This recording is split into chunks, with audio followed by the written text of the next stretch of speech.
Shane, thank you so much for joining me today. You are very welcome. It's my pleasure to be here. I don't know Um, how we've never y- met before because someone told me a story, and so I was researching it, and your video was the first thing that came up, and there you were, and you've got this whole movement going on.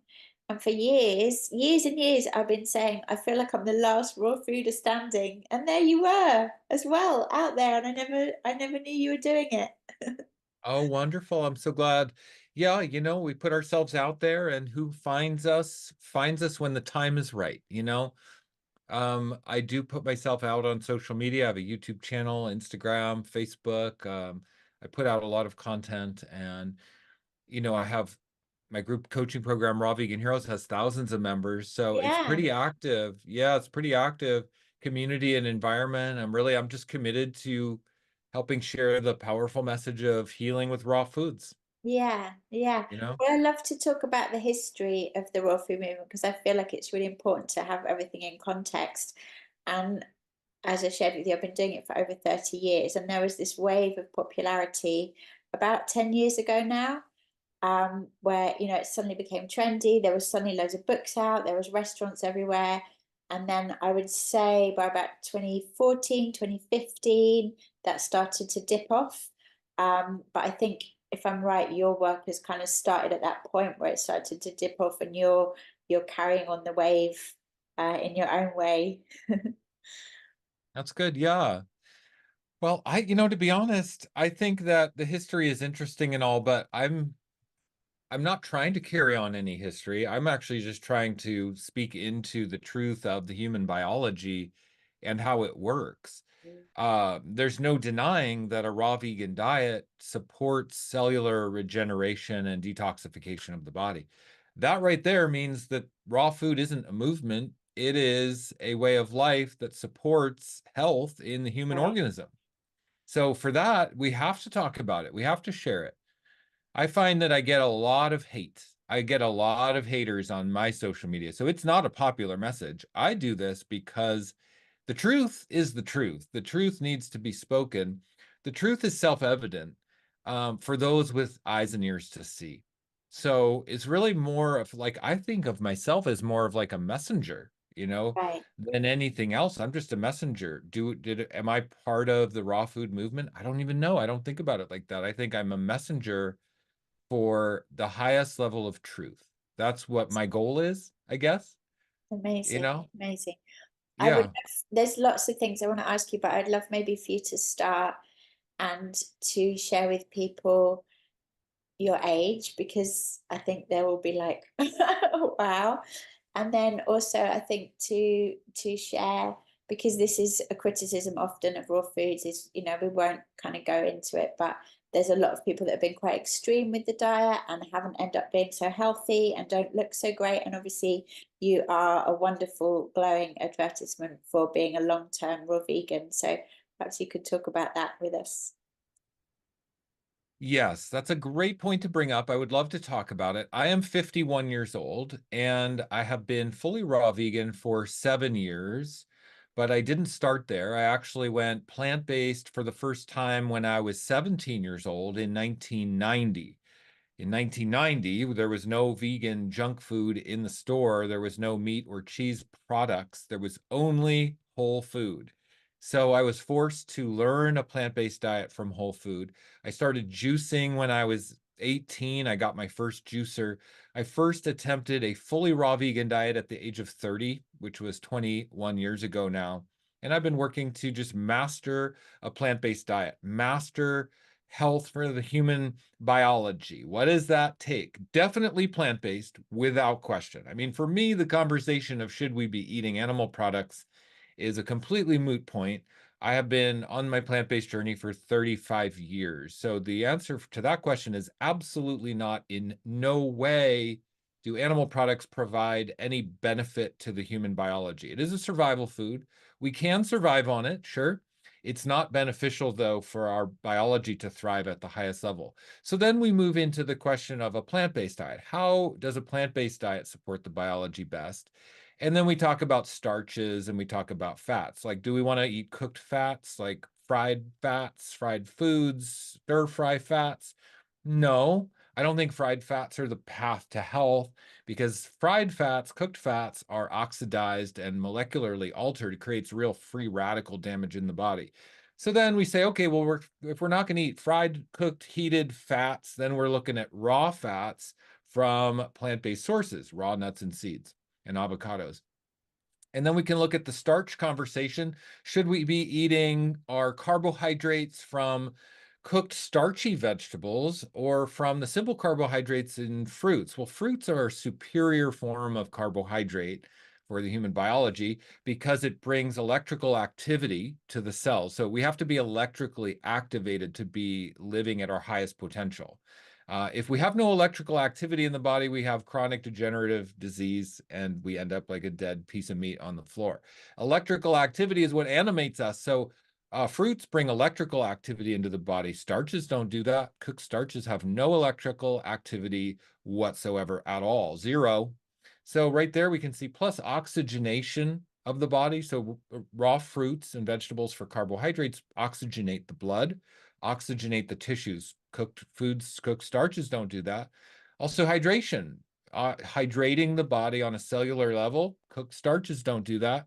So we can see right there through hydration, oxygenation, and electrical activity, fruits and raw fruits and vegetables are superior form of carbohydrate for this human biology, this human organism. So if we can agree we're not really going to benefit from cooked, heated, oxidized fats, and we're not going to benefit from cooked starches, that leaves us with a raw vegan diet. So anyone who's interested in a raw vegan diet can really just look at it that way. I don't recommend people think about what do I have to eliminate out of my diet? Come on, let's not make it harder on ourselves. Let's just think about what should we be eating for optimal health? And so, if you just give up the cooked fats and the cooked starches, you're automatically raw vegan. So that's what I've done. That's what I've been working on for my life and my lifestyle. And there's some serious benefits that happen when we do that. One is anti-aging benefits because oxygenation, hydration, and the electrical activity helps the body regenerate, reproduce cells properly. There's no interference with the DNA and RNA replication, so our skin, hair, and nails can all rejuvenate. Raw foods purify the bowels, cleanse and purify the bowel's blood and lymphatic system, all the interstitial fluids. So that helps with anti-aging automatically. If we're eating animal products, we have to look at this honestly. If we're eating cooked animal products like cooked meats, cheeses that are pasteurized dairy products, cooked eggs, those foods are congesting to the bowels, the blood, and the lymphatic system. Puts a lot of lipids into the body, which we don't need, and that slows everything down. Plus, the proteins are denatured. There's no fiber, there's no hydration, no water, no fiber enzymes or electrical activity or oxygenation. So right there, I stick to the fruits and vegetables and raw nuts and seeds. Now, people can think we would become nutrient deficient when we eat a raw vegan diet. However, if we just look at what kind of nutrition the body needs, for one, we have to talk about absorption. We can't talk about deficiency of nutrition until we talk about the health of the body's absorption system in the gut and the microbiome. Is our gut healthy enough to absorb all of the nutrition in a plant-based diet to begin with? Most people coming from a cooked food diet or an animal product-based diet, a standard American diet or a standard omnivore style diet, we are dealing with very, very weak absorption, very weak digestion. We become dependent on cooked foods. We become dependent on animal products and heavily cooked protein dense foods and the supplements that are in these products, fortified in the dairy products, and of course the supplements fed to livestock. We become dependent on that. And so really we have to strengthen our own digestive system to get the most out of a plant-based diet. Now, the miracle though, is that when we do that, when we strengthen our own digestive system, then we can get all of the nutrition we need from a raw plant-based diet. But not only that, we can get more nutrition from less food, which burdens the body less because of course digestion is what's going to speed up our metabolism and burn us out and age us faster. The more food we eat, the quicker we're going to die. The less food we eat, the longer we're going to live. That's just proven. We know that by science. So then we want to eat less food, but we want to get high nutrient levels. So a plant-based diet doesn't make us raw plant-based diet doesn't make us nutrient deficient. It makes us have to become stronger if we're going to do it correctly. So people who are getting sick and looking terrible are one of two things: coming to a plant-based diet to heal because they already have chronic illness. And that's really most of the cases. People have chronic illness, or it attracts people with eating disorders because it is, it's different than the standard. So it does attract people with eating disorders, um, as with a lot of, different diets it can. And then also then people can not spend the time necessary to strengthen the digestive system and the absorption from the digestive system. So then if you don't focus on gut health, gut rehabilitation, and gut strength, then you're not really focusing on a raw vegan diet at all. You're just focusing on the food you're eating. You're not focusing on the biology, the health of the biology. My whole focus on being a raw vegan is the health of my biology. And so I can't eat cooked foods in good conscience thinking that that's going to make me healthy. It's just an absurd proposition. And so therefore I have to focus on gut health, absorption health, my body's ability to convert and utilize nutrients. And then I have to focus on a wide variety of nutrient dense food sources. So my body can get the variety, the nutrition, the nutrient density, and then that combined creates health. But if you don't focus on those components, then yeah, you can become nutrient deficient or fall off or become, like these examples we see of people who aren't doing it right. So this does lead me though to one of the big debates in the raw vegan conversation is fruitarian. A lot of people are, I don't know, mesmerized by this idea of fruitarian lifestyles, like it's some magical thing where if we just eat fruit, but we restrict proteins and fats, I think we can get into trouble. Yeah. And if we restrict any macronutrient, we can get into trouble. Right.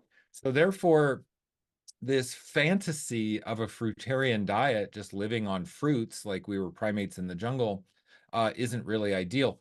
However, we can have 75% of our calories coming from fruits as our primary source of carbohydrates, as long as we're getting adequate omega-3 fats, as long as we're getting adequate amino acids.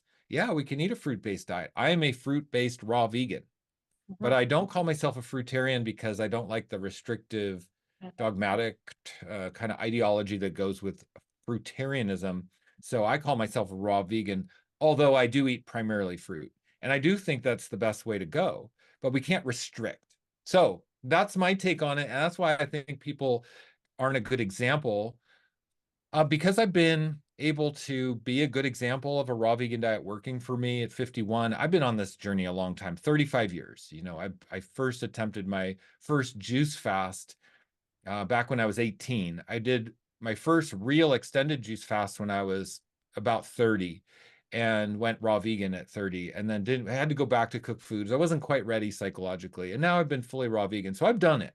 I've done it. I've transitioned my body, and it's the best path for health. It will help people reclaim. Here's my spiel. Let me just give people a little pep talk. Whoever's listening, if you're listening, a raw vegan diet is the path. A raw vegan diet is the best health for the human biology possible. It's life-changing. It's incredible.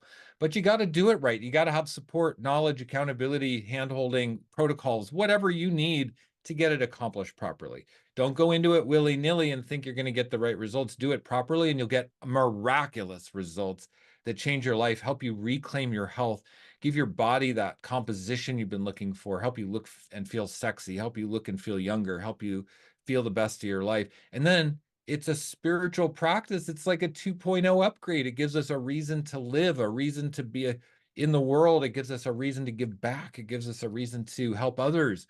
A raw vegan diet is so natural and harmonious and synergistic with the human body that when we feel it, we want to share it. We want to help others get there. And so that's a really great life purpose. A raw vegan diet is mind, body, soul integration. It's vision, values, actions integration. It's spiritual alignment, soul purpose, mission work integration. It's it's future focused evolutionary awakening. That's what it is. And so when we step onto that path, it's big stuff. It's big stuff, and there's really no before and after. I think once you experience the pinnacle of a raw vegan diet, there's no going back. Even if you do go back, the bar has been set. You'll always know the truth. You'll feel the truth. You can't deny the truth. You can play dumb. You can, numb out with cooked foods. A lot of people want to do that in this lifetime, and that's fine. But when you know the truth, when you've had that awakening breakthrough, it's a before and after, and there's really no going back. So here's my question then, because for me it was intuitive and I've always liked to eat this way. And you've just done such a beautiful job of telling us all the reasons why it's wonderful. So break down for us a bit more. Why do people find it so hard to transition and to stay raw? Well, I think it's psychological. Number one, we are here in the physical form, and as creatures of comfort, we're seeking comfort, and then we become addicted to the comfort. So through life, we have wounding, trauma, abandonment, abuse, things that hurt us emotionally. And then we've learned to use food to kind of comfort ourselves and to numb out. So the number one reason people like cooked food is because it's emotionally comfortable, not physically comfortable, because it creates distress in the body. It creates aggravated immune, it creates inflammation, autoimmune response, it creates constipation, dehydration, all of these things. So it's not our body that likes cooked food, it's our mental, emotional state. We've been trained from birth to use food to numb out to the stark truth of reality. It's like waking up in the Matrix, like the Matrix movies, when they would wake up and it was a stark reality. A lot of people would just rather stay asleep in the Matrix. That's fine if you want to do that. And when you do wake up, yeah, you see the truth, and the truth is harsh and real and stark and has to be dealt with its own set of tools. We're not equipped to deal with the true emotional rawness of life because we're not trained to. We're not trained as leaders. We're not trained as healers. We're not trained as mystics and alchemists. So instead, we numb out because we're not trained. We don't have the tools to deal with the emotional trauma and stress of life. But there's a unique opportunity with being raw vegan where we can go back and connect with our original wounding, our original fragmentation, our original heartbreak, and use that as a method of our own healing. We are stamped on our hearts by God with a unique trauma experience that shows us the path of our own healing. And a raw vegan diet gives us that path more clear than anything else that we could possibly do in our life. It shows us where we are not healed. It's like the ultimate shadow work. And if we can use a raw vegan diet in combination with our shadow work and our emotional healing, then we become someone who is really unstoppable, on purpose, inspirational, unstoppable at the highest level of the expression here on planet Earth. It's a healing journey. This is why it's a spiritual healing journey, is because of those factors. And when people argue for cooked food, I just see the lack of tools Mhm. to cope with the harshness of true reality, which is that we have to face our pain, we have to face our shame, and we have to transmute the shame and the grief and the loss and the fear into our greatest triumph. We have to transmute the worst thing that ever happened to us, the thing we're most ashamed about and causes us the most pain, sorrow, and grief, and turn that into the best thing that ever happened to us. That's what life is for. That's why we came here. If we're not doing that, we're not actually playing all out. And very few people are doing that. Very, very few. Very few. Amazing, amazing. So for me, it's always been a spiritual diet. And as I said, when it had that period of being trendy and there was all the books coming out and everything, the spiritual aspect was kind of really missing from what everyone was sharing. It became about all these kind of gourmet recipes and, the celebrities that were doing it. And then when everything started tailing off again, I interviewed Gabriel Cousins because he was one of the few people I could think of that was still promoting raw veganism. And I asked him, why do you think it didn't sustain that peak of the movement? And he said, because people didn't put spirituality at the heart of it. And I love Mm. that you're really doing that and you're really bringing it to the forefront. So, could you expand on that as why you see the raw foods as integral to a spiritual practice or as a spiritual practice? Yeah, raw foods are a spiritual practice. Raw foods are certainly my spiritual practice. It's a way to empower our body physically, empower our mind mentally, empower our emotions with clarity, and to just fortify the connection with our divine source, so we can feel where we come from clearer and who we're supposed to be and how to contribute. This is the spiritual path, is who we are supposed to be and how we can contribute. Every human being has a very deep need, a very deep driver inside of us to create service, value, and help others. But if we're not on that path, see, this is where we're not equipped with our tools, because if we're not on a path to help others and serve others, we become very agitated. We become depressed, anxious, fearful, and we give up on life, and we lose the meaning of life. So we have to get back into alignment with the fact that we're here to serve.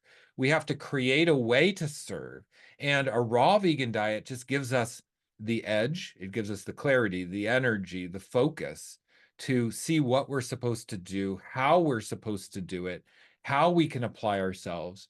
So really, the purpose of life is not food. It's not to eat a raw vegan diet. That's not the purpose. The purpose, as I see it, is to serve, to be a servant, have a servant's heart, really, and to do our best to improve the human experience now and 10,000 years from now, and for all of the future of humanity, to leave the earth a better place than how we found it, to contribute to the evolution of consciousness itself, to move the needle one step further on the scale of evolution. That's what we're here to do. That's the purpose of life. And then a raw vegan diet is just a support system for that. Imagine we're eating traumatized animals coming out of the factory farming system, bred and herded and kept captive their whole lives just to be slaughtered for food. That's immoral, it's unethical. And then we eat that and we think that we can move the needle one step further on the scale of evolution. It's impossible. So we have to eat a high vibrational diet that is free from the karmic traumas.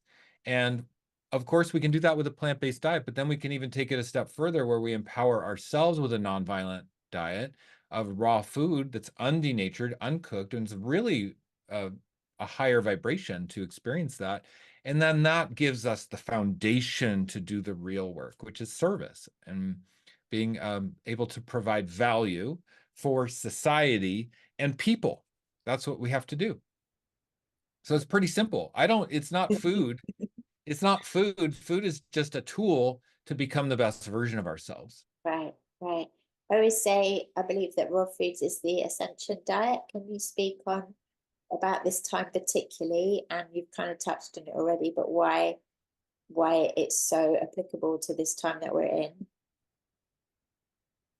There's a war happening for good and evil on this planet. There's a war inside of us, and every single choice we make empowers which side is going to win. We got the angels on this side, we got the devils on this side, and we empower the army of the angels, or we empower the army of the devils that want control and want to take our sovereignty. But our choices can empower the highest growth, sovereignty, and evolution of the human race. So we have to be very mindful of our choices, because every choice, whether we're aware of it or not, empowers one side or the other. This is the eternal battle of good versus evil, but it's also just, whether we're empowering the, the devils in our bowels, the cesspool of Parasites. filth. Yeah, the parasites, right? That control us and manipulate us. Parasites that are billions of years old, that have evolved with us, use us as hosts to get their needs met. They like the meat and the dairy and the eggs. And so they're using us, and we are either empowering them or not. The true gift of a raw vegan diet is sovereignty, spiritual sovereignty. It is like waking up in the Matrix, to use that analogy again. We are free, but we have to face the truth. of who we really are. And that can be uncomfortable, but I'd rather know the truth than, stay in my comfort zone. So I'm willing to face that truth. And we do that by freeing our gut from the microbes that control us, freeing our mind and our karmic energy from the energies that control us, because ultimately we are bound to karmic energies that want us to stay the same when we eat the suffering, the death foods, dead foods in general, even cooked plant-based foods Yeah. are just, it's a struggle, and there's a violence to that because we're not supporting our body at the highest level. So it's almost like a form of self-abuse. And this is really strange for a lot of people to hear or understand. A lot of people think I'm out there for saying it, but I think cooking our food is a form of low self-esteem. Right. It's a form of self-abuse, perpetuating the trauma patterns that come from our lineage. So these are trauma patterns that have been perpetuated for thousands of years, possibly hundreds of thousands of years, from original trauma wounding that is from our family line. It's not even ours, but we're carrying it. We've taken on the burden from our parents, unbeknownst to anyone, them or us, and now we want to uphold the burden. We want to uphold the trauma patterns. It's the Stockholm syndrome. We become sympathetic with our own captors, and we want to perpetuate the trauma over and over and pass it on to our children. Yeah. So the spiritual awakening path is truly sovereignty. It's breaking the lineage, trauma patterns. It's taking control of our own destiny for the truth for once and for all. It's like standing at the top of the mountain and seeing the vista below for the first time ever. It's that's where it gets you. That's where a raw vegan diet takes you. That's my path. I was born for this path. For me, eating raw vegan didn't get me here where I'm at now. It's that I was already going here. It's that I needed raw food to be Yeah. my ally, my support system. So I have to eat raw vegan. It's just a given. I've learned this over the years of my plant-based journey, 35 years plant-based, mastering plant-based, figuring out how to make plant-based work, that I've got to eat raw vegan for my spiritual sovereignty, for my awakening consciousness, to help me become the best version of myself, to help me contribute and serve at the highest level possible. I have to do that. So um, the last thing I'd like to just say on that is the battle of good versus evil is how I look at it is the status quo wants to uphold the old guard, the way we've done it for hundreds of thousands of years, eating animals, death. Somebody has to die for us to live. Is that actually true? It's actually not true. And then, so there we can make a choice to live without the death of another being, and then so that is a real high level awakening marker. That is moving the needle one notch further on the scale of evolution. So the way I look at it, the battle I'm fighting and why I do the work that I do is, am I empowering the old guard that wants to uphold the old status quo system that I think is outdated, archaic, violent, and gruesome, and really just holds us back and keeps us stuck in a trauma pattern? Or do we want to break free from the trauma pattern and see a whole new potential for the human race, our future on Earth, the future of our destiny, and the legacy that we're going to leave as benevolent, kind, spiritually awake beings? Which side are we empowering? We empower one side or the other with every choice we make, including our thoughts. So we actually have to be diligent with our thoughts. We have to have self-affirming, self-loving thoughts. Most people beat themselves up inside and talk so poorly on themselves. They see somebody like me on Instagram and they just project their violence and their hate on me, but they really just have violence and hate toward themselves every day. They abuse themselves with cooked meat every single day. And then they see me and they think, they project that. And I have a lot of compassion. I do. I have a lot of compassion. But look, people, it's up to us. We got to do that work inside every day through our choices. Good self-talk, clean food, and make the choice for the right side of awakening. Have you seen Conspiracy? I haven't seen it yet. Yeah, I think you'll love it. I think Jesus was raw vegan. Do you think that? But, from what I've learned and my intuition combined with texts I've read and everything I know, I would say yes. The whole Yeah, movie is about Jesus was a vegan, and that it's all been edited out of the religious texts to not eat meat, because that's the first law in all the religious texts, is thou shalt not kill, and how that's been like a big conspiracy to remove that from the text. So they talk about him being vegan, but they don't go as far as saying he was raw raw vegan. vegan. But that's my belief. Yeah, well, technically, eating cooked food is killing the food. It's Exactly. killing the living vitality, the enzymes, the oxygen hormones, phytonutrients, volatile chemicals, and minerals that are in the food. We kill it. Yeah. So we are. It is a form of killing. Yeah. And if thou shalt not kill, it includes the food we put in our body. And Right. so, yes, I do think that Jesus was a raw vegan, and it would make sense that Jesus was a healer through the understanding of the human biology and the foods that we put in our body can heal. So it wasn't, I don't think Jesus was just a magical, like wave his hand and people are healed. I think you eat raw food and you are healed on a mental, emotional, physical level. Right. So this is the healing I've experienced. This person who's talking to you guys right now, this is not the same person I was before I went raw vegan. When I was a cooked vegan, I was in my trauma loops. I was playing small. I was afraid to step up. I was afraid to be seen. I was afraid to stand out or speak my truth. I didn't have a public facing persona or image or effort at all. It's only through being raw vegan that I realized my service Mm. was through this type of work. So I got out of my own way. I got committed to others, which has led me here. Beautiful, beautiful. So you mentioned that you eat primarily fruit. Can you break down for us what a typical day's intake might look? What do you drink, and what times do you like to eat and not eat? Yeah, I do like to limit my eating window. As a 51-year-old man, I can't just eat constantly from morning till night. So I generally try to eat between 10 a.m. and 6 p.m. Uh-huh. So I limit my eating window to 8 hours. I think that's reasonable.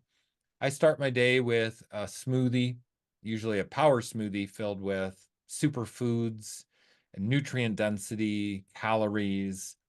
I will add superfoods and minerals and things that are nutrient dense into my smoothie. So my morning smoothie is a power smoothie, and it's a formulated smoothie for nutritional success. I don't just throw a bunch of like frozen fruit in a blender and think that's going to be adequate. And my morning smoothie has taken me many years of trial and error and finding what works and empowers my body and supports my health. So I talk about my smoothies. I have YouTube videos. I just did a YouTube video with Jillian Berry, her YouTube channel, and I talked a lot about my primary number one power smoothie that I make. So it's on the YouTube, it's on the internet that I talk about it.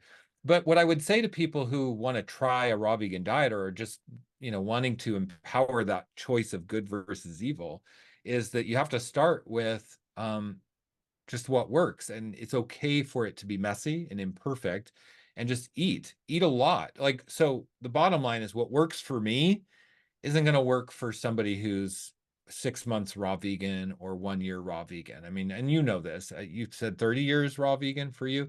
I Yeah. mean, what works for you or somebody that's farther in the journey is going to be different because of the gut health, because of absorption abilities, because of the body's digestive strength, and overall vitality. It's going to be a completely different experience. In the beginning, it can be quite messy and uncomfortable to try to stay full, and so then you just have to eat a lot. That's what I say. Eat a lot of proteins, carbs, and fats from all raw sources. But for me now, I have a smoothie for breakfast, I have fruit for lunch, and I have a salad for dinner. That's generally how it goes.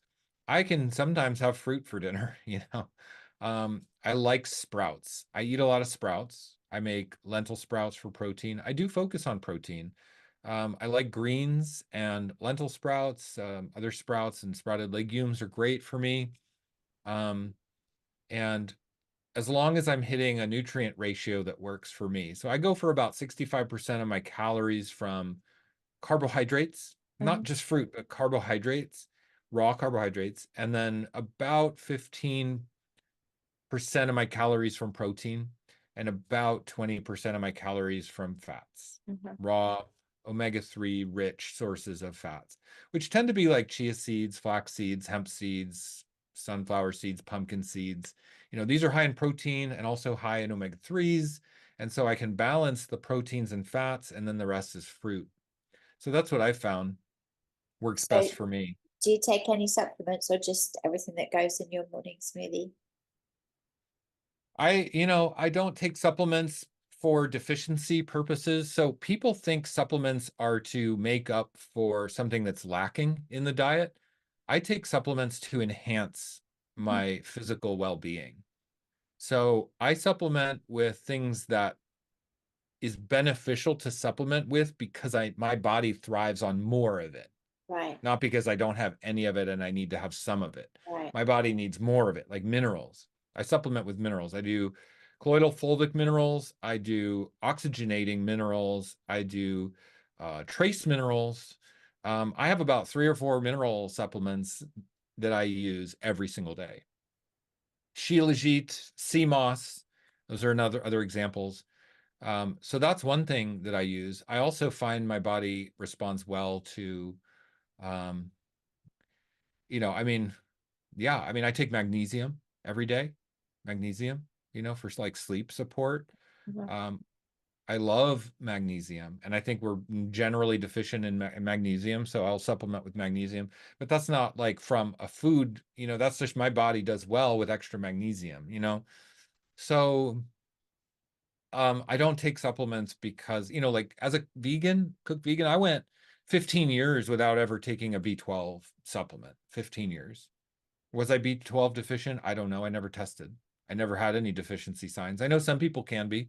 I don't recommend going without B12, but I do recommend strengthening your body's digestive system. I went vegan at a very young age. I started juicing green juices when I was 18. I have a very different gut microbiome than somebody coming from a cooked food diet. You can't come from eating meat and dairy to a plant-based diet and expect to get adequate B12. You become hyper dependent on the B12 supplements fed to the livestock and that's fortified in the meat and the eggs and dairy. You can't do that. So yeah, a meat eater and omnivore is going to need a B12 supplement. But for me as a teenager and even through my 20s, like I said, I went 15 years without ever taking a B12 supplement.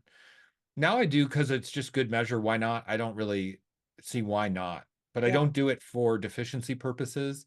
I like B vitamins in general, so I'm very strategic about how I get B vitamins, and I might supplement some. But I also go for B vitamin rich foods as well. So I find my body just thrives on high focus on Bs and the B vitamins in general. It's energizing to the body. It helps the body recover from stress properly, and you can get B12 in some green powders have it, superfoods have it, well water and spring water has it, organic soil has it, certain seaweeds and fermented foods have it, Rejuvelac, Ann Wigmore's awesome Rejuvelac. Make Rejuvelac, some B12 in there, depending on how you make it. So there's a lot of sources where we can get what we need without depending on over-the-counter pharmaceutical artificial supplements. yeah, yeah. What about drinking? What sort of things do you drink? My water source is spring water. I have actually a really high quality spring water delivery service here in Austin because I'm on a municipal water system here at the house I live at. So I go out of my way, spend extra money to get the very best water available to me delivered to my house. And it doesn't matter how much it costs because water is primary. So I have the best water. And it would be nice if I could just walk down to the spring, the natural spring, or have a well, but I don't have that. So I have to spend extra money and to prioritize that. And I do. Besides that, I drink juice and hydrate through my diet. Brilliant, brilliant. Yeah, I mean, my diet is very hydrating. I don't often even need to drink water. I do drink water. I make myself drink certain amounts of water. Like first thing in the morning when I wake up, I start my day with a glass of water just to put it in the Yeah, digestive system. But I will have fruit in the morning, smoothie in the morning. I'm constantly having hydration. yeah, So yeah, yeah. And you said that. this is just like one aspect of a whole lifestyle to you. Could you share a few of your daily practices that help keep you really grounded and healthy? Like maybe what you do for exercise or anything that else that really kind of anchors you into your well-being. Yeah, well, there's two things that I do. One is exercise. Regular exercise is really important. I usually walk like a couple miles a day at least, and I go to the gym and I lift weights. I think weightlifting is really important for people because the muscles of the body need to be under tension. So if we think we can just get away without tension on the muscles, I think we're mistaken. So it's good for everybody of all ages, of all walks of life, to put your muscles under tension at some point, 3 days a week. It doesn't have to be overboard, but boy, it does feel good. And I find it stimulates my mind in the right way. When I put my muscles under tension, it makes me more willing to be of service or to do what I have to do to get out of my own way to lead my successful coaching business and company. And I also then find that my entrepreneurship, my service work directly benefits from my exercise. Like if I don't exercise for a few days, I start to feel less motivated to be engaged with life. I notice that. But as soon as I go to the gym and I just put my muscles under some tension, then it stimulates some like hormone in my body that makes me like, okay, I'm going to take this on. I'm going to go do better. I'm going to do more. I'm going to help more people. And so I find my entrepreneurial journey, which is incredibly rewarding. My entrepreneurial journey is my healing journey. How I serve others is how I serve and heal myself. How I heal myself is how I help others heal. And so my work that I do in the world, which is my membership, Raw Vegan Heroes, and my private coaching is really about healing, high level healing, self mastery level healing. And I have clients all day, every day. I'm always on the phone all day. I mean, I'm a very busy coach. I have over 3,000 clients in my Raw Vegan Heroes program. And so it takes a lot of focus, it takes a lot of energy to lead a company of that size. And so I have to put my muscles under tension to live an inspired life like that. So I think if you want to, if somebody wants to like have that inspiration, take their life to the next level, have some tool that can help them like get out of a stuck mode or get out of complacency, go to the gym and feel the discomfort of the weights on your muscles and how weak you are. Feel how weak you are and feel it and admit it to yourself and work slowly to build up some conditioning in your body. And it's a metaphor for everything in your life. How you condition your muscles at the gym is the same as how you condition your gut. Coming from an animal-based diet to a plant-based diet is how you condition your mind to be a leader and to be an entrepreneur and to have high-level impact and success. It's the same thing. So how we do one thing is how we do everything. And how we live our life with the discipline in our diet is the same discipline we can take to the gym, which is the same discipline we can take to our service work in a company and our entrepreneurial journey of self-empowerment. So it's all interconnected, and we have to put energy in to get energy out. Where's that energy going to come from? It comes from our diet. It comes from making sure we're empowered on a cellular level, but then also empowered on a hormonal level in our body, making sure that we stimulate the proper hormones with weights and exercise.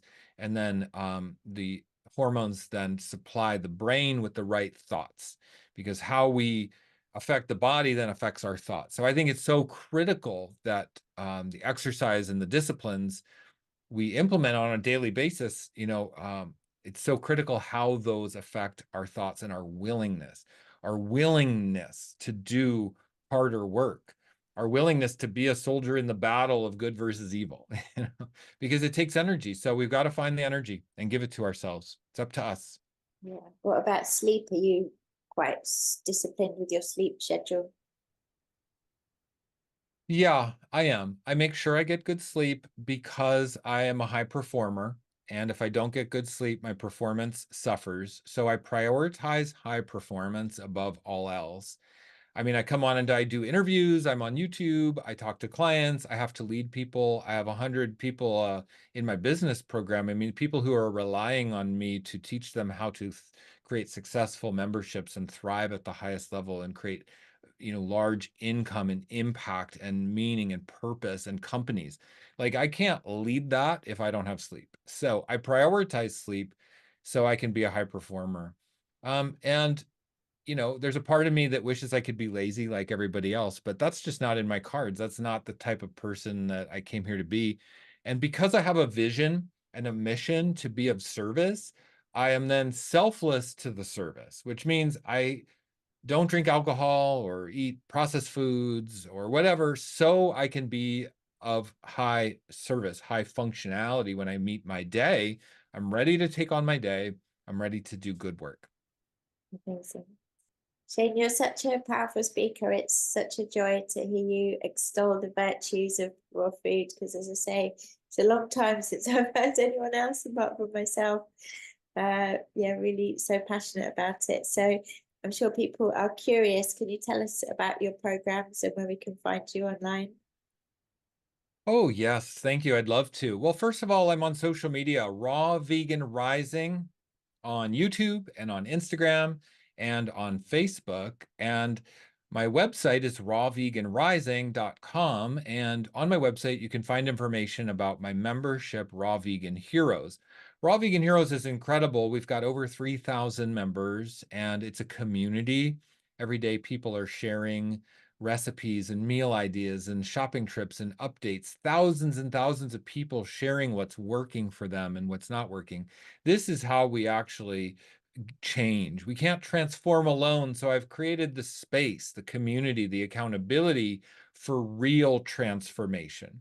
And Raw Vegan Heroes is an incredible program at an incredible price. It's a nominal fee. It's almost free virtually. It just pays for the coaches. I have a whole team of coaches who are there in the program to support members 24/7 with questions and concerns. So it's probably the best raw vegan coaching program in the world. I've never seen anything else like it. It comes with hundreds of hours of training videos, downloads, meal plans, action plans you can take, video courses, everything someone would need to be a successful raw vegan. It's really jam-packed full of high-level accountability, knowledge, support, wisdom, and community.